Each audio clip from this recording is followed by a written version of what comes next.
much of today's adult obesity problem started with childhood behaviors?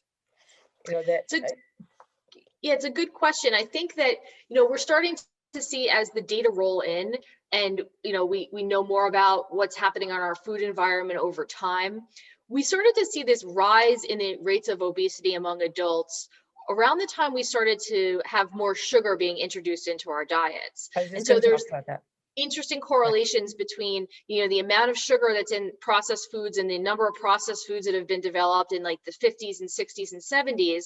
And that's when we start to see this rise in obesity rates. And so that's what's led many people to suggest that, well, these two things are linked.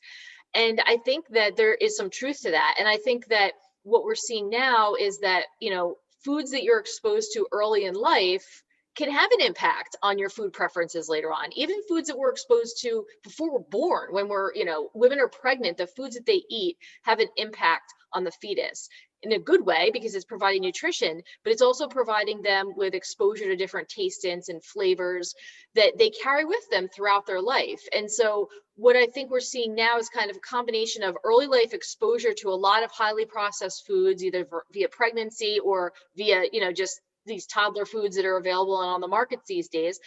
And then also just this influx of sugar that we've seen in our modern food environment. And now we're finding that that is coming together to result in not only this obesity problem among children, but also among adults as well.